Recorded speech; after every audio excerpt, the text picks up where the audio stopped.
Looking for a French town that has got royal drama, old town charm, and a touch of Leonardo da Vinci? Say hello to Amboise, a small city with a king-size history. Tucked into the heart of the Loire Valley, Amboise is one of those places that manages to be charming, walkable, and historic, and is somehow still not swamped with tourists. The town dates back to Roman times, but things really took off in the Middle Ages. Amboise became a favorite of the French kings. Over time, it turned into a cultural hotspot with names like King Francis I, Anne Boleyn, and Mary Queen of Scots all hanging around. It was the Chateau d'Amboise that was the place to be. This giant castle looms over the town, daring invaders to approach. The first walled settlement here dates back to a Gaelic oppidum in the 1st century BC. Later in the 10th century, the first fortress was built here by local noblemen from Anjou and Tours nearby. But in 1434, King Charles VII seized the chateau from a wayward subject, and the castle became a favorite of French royals ever since, which it actually still is today, but more on that later.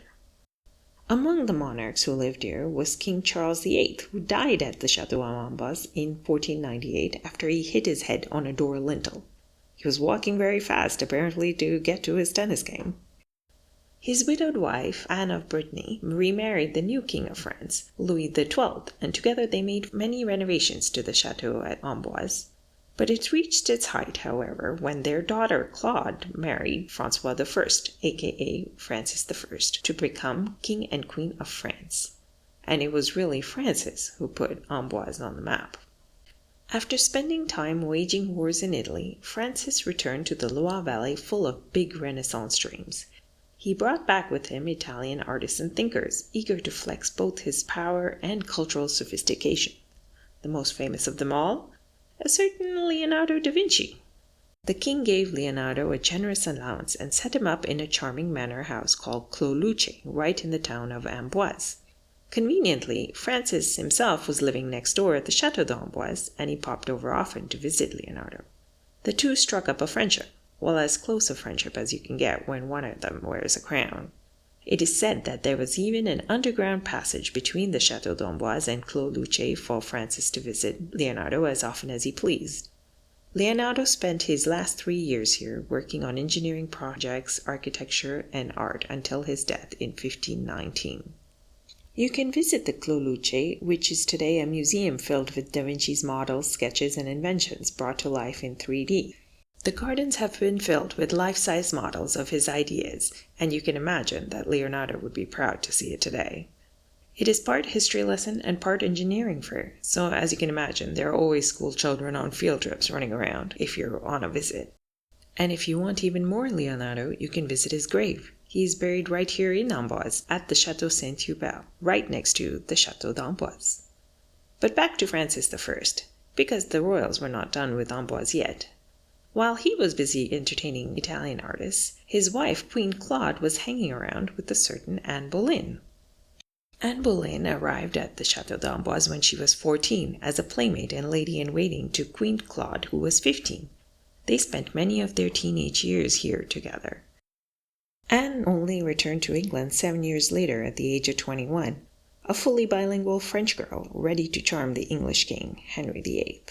A few years later, it was another impressionable royal who arrived. 5-year-old Mary Queen of Scots arrived at the Château d'Amboise with her French mother, Marie of Guise. She was married to the future French heir to the throne, who was also residing at Amboise. But when her husband suddenly died, Mary reluctantly returned to Scotland. She is said to have proclaimed that her time in France were some of the happiest days of her life here at Amboise. After its Renaissance heyday, the royals continued to live here off and on, but the grand chateaux of the Loire started to fall out of favor for the ones closer to Paris, like the Château de Fontainebleau and eventually the Grand Palace at Versailles.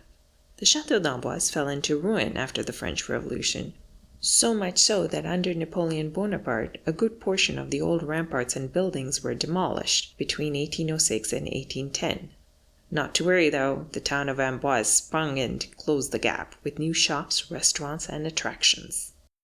The central square, Place Michel Debré, is lined with cafes, creperies, and little shops selling everything from local wines to carved wooden salamanders.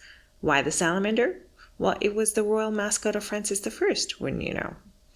Amboise also has a weekly market, usually on Sundays, when locals can fill up on cheese, local produce, and of course wine. The area around Amboise mostly produces white wines, but there are some red wines as well. The wines became particularly popular since having the French and British royals around meant that their courtiers and followers all got used to drinking wine from the Loire Valley. How's that for a marketing strategy? The Loire River slices right past the Chateau d'Amboise, making the views even more spectacular. You can bike along, picnic, or just gaze at the reflections of water pretending you're in a painting. It's easy to see why the Renaissance kings and royals wanted to hang out here. These days, Amboise still has a royal claim. In 1873, the Chateau was returned to the Orleans family, the pretenders to the French throne. They briefly transformed it into a home for the elderly and continued to hold on to it. In 1974, their descendant, the Comte de Paris, entrusted it to the St. Louis Foundation, which manages it as a museum for visitors. The current Comte de Paris, and claimant to the French throne, wishes to recuperate the castle to use as a formal residence. Even today, there are currently ongoing court cases to settle the dispute, so don't be surprised if you run into a prince or two on your trip. For more information on how to get to Amboise and the Loire Valley, there's a link in the description to my website for more details about visiting the town and its chateau. If you enjoyed this video, don't forget to like, subscribe, and hit the bell for more stories from France and beyond. Thanks for watching. À bientôt.